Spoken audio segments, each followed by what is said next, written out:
Hey everybody, this is Grace Talk and I'm your host Craig A. Nel. Welcome to a very, very special episode.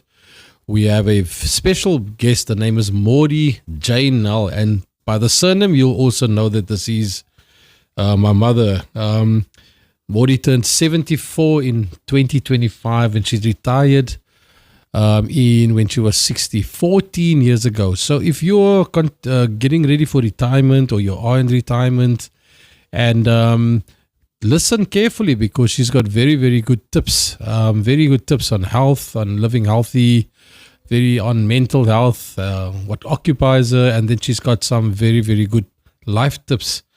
As a single woman that's traveled the world, and so yes, I'm very, very excited. I've in fact building up to this, I've already learned a lot about my mother. So welcome, Mom. Thanks for having me, Craig. And thank you for the lovely lunch. It was my mom's specially prepared fish and chips made by a local fish shop. I tried to tell her that, I'm trying to live a healthy lifestyle, and then you come here and we're supposed to talk about life and happiness, and I'm getting fish and chips. So I don't know what's going on now, but welcome and thank you for having us. We are in a home that she's been in since 1990 in the little suburb called Rondebosch East in Cape Town. So it's nice and cool here. It's sunny outside, and it's such a privilege for me to record this podcast. So just to give some quick context, as a 74-year-old, my Maudie's mom died at a very, very young age, and her aunt, Auntie Connie, took her in. Auntie Connie was still single at the time. So she then grew up with her cousins, and older sisters were there in her life, and her dad at the time was also traveling, but she had older, but 8 or so siblings. So Maudie has a very interesting story to share for many of you. You don't have to be retired now. There's some lessons for you if you're a single mom. There's some lessons for you about just, how to, deal with life in retirement. But also we're going to speak about the stages when she met my dad in the 20s, and then some decisions she needed to make regarding studies and so forth. So it's going to be jam-packed session today. So I'm really looking forward, and we're really looking forward to your input and feedback. So Mom, let's kick off. So I spoke a little bit about your childhood, but before we get there, living without parents, in essence, because Pa, I believe, worked a lot overseas and so forth and so on. And with older siblings, you only came to know Christ at the age of 12. So tell us a little briefly how it was. Can you go back that time and just think about, as a child? I know you grew up just down the road here in Athlone. What can you just still remember some of the things that stood out as a child that you really thought about? I know one of the things you told me, you always wanted to be a nurse. So obviously you fulfilled that. Is there other stuff that you can tell us about in growing up in that scenario without your biological parents, as it were? I suppose when I came to my senses and was confronted with my situation as an only child, and afterwards realized that I do have older siblings, even though we didn't always live together. Yes, for a short while, my 2 older sisters and I lived together with my aunt, but I was too young to even... And that was Auntie Joan and Auntie Beatty. Auntie Joan and Auntie Beatty, yes. And I was too young to even understand that they were my siblings. They kind of always cared and looked out for me. And as time went on, they left and they started working. My aunt got married. She had her own children. And I became the carer of their kids, which I didn't see any wrong in it.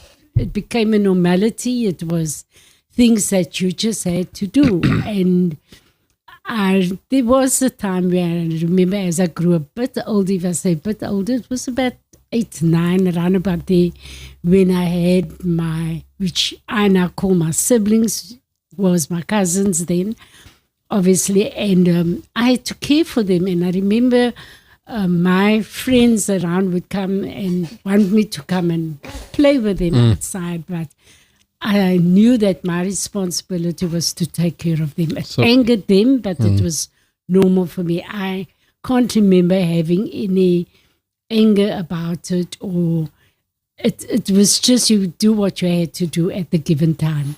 So it's it must have had some impact on you, because growing up without your own parents, you're growing up with an aunt who's now, got married, had her own children. And then you had this responsibility, which you didn't question because it's normal. And then you took a decision to go and work at 12 years old, which obviously at this point in this world we're in is illegal. You said to me in the past that it wasn't asked for you. Your Auntie Connie didn't expect that of you. What made you make this decision? Is it because you grew up so quickly? What can you remember that far back? And if you can, just tell us briefly what may have gone through your mind at the time. At the time, I remember that because I had a few friends around me that was my age, and I have noticed that whenever there was anything I needed, was it for school or personal things, there was never money. And it wasn't because my aunt didn't want to give it. She just couldn't give it. And I mean, I was part of the household. And we're talking here about just in the 50s in South Africa. And that was daily things that you needed. And because I was the carer of my siblings or cousins, as it is really known as, I had to make sure that they ate. I had to make sure that things were done for them. And because there was hardly enough to go around, I just decided one day enough is enough.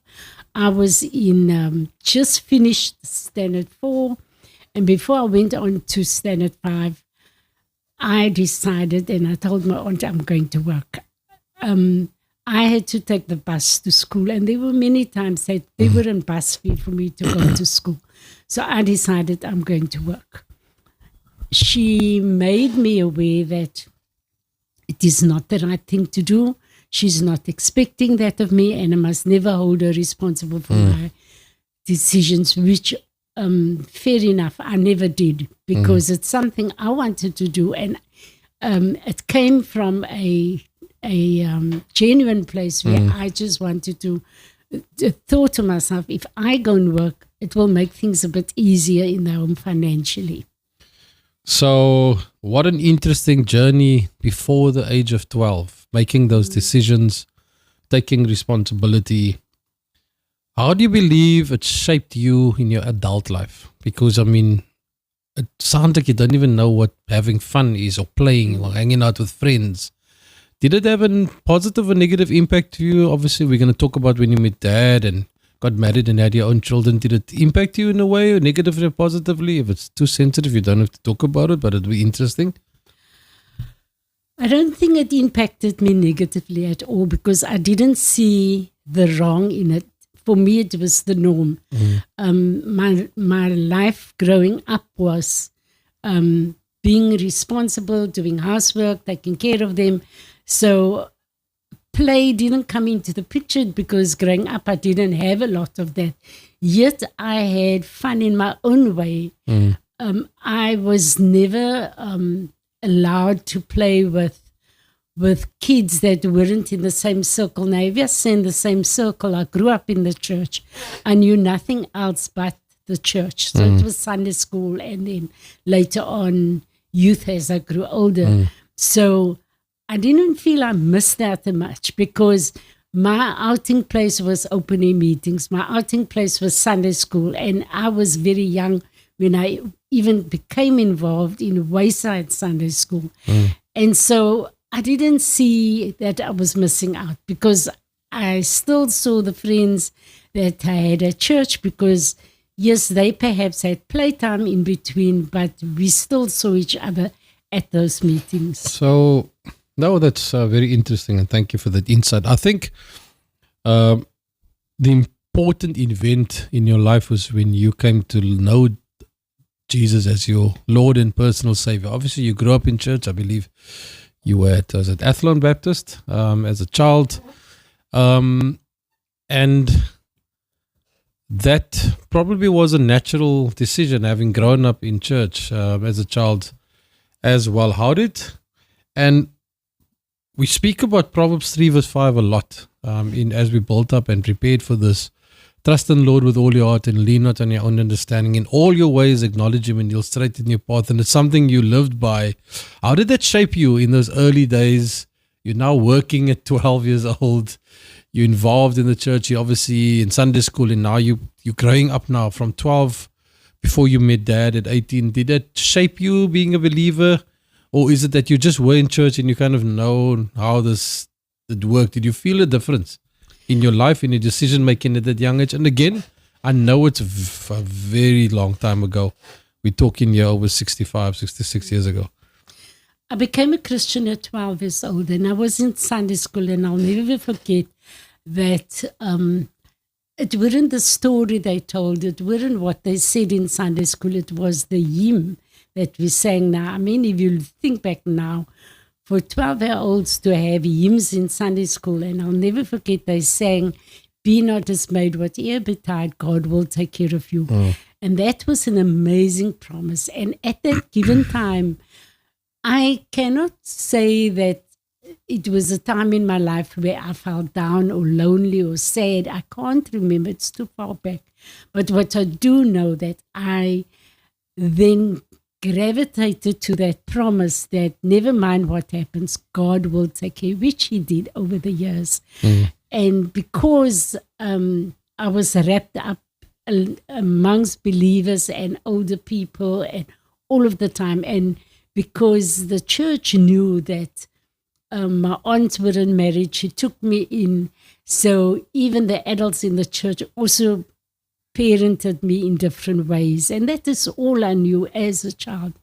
To do the right thing, to be careful, I was even told when I started working that I should be careful who I have conversations with and mix with. So I was made aware from a very young age that all those things was very important when you start out there, how to choose your friends, and they should always be stronger than you and something that you can aspire to, and not a situation where you can be dragged down.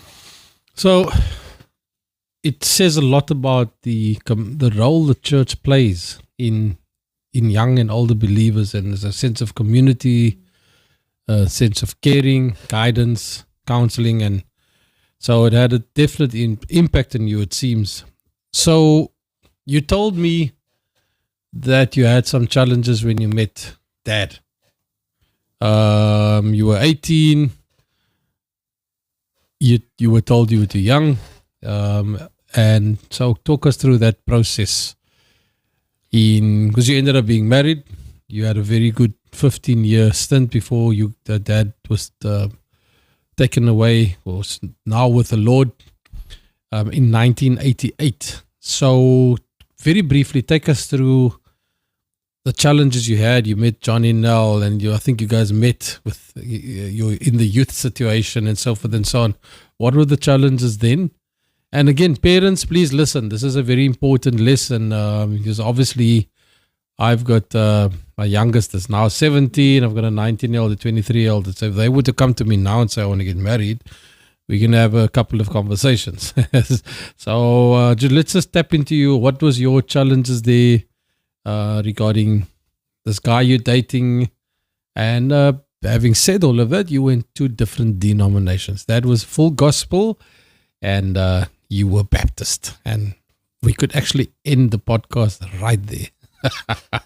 Quickly tell us what were those challenges that you confronted and how you overcame them. Again, Proverbs 3 is ringing in the back of your mind. We'll talk later about your other favorite text that helped you as well, Isaiah 54.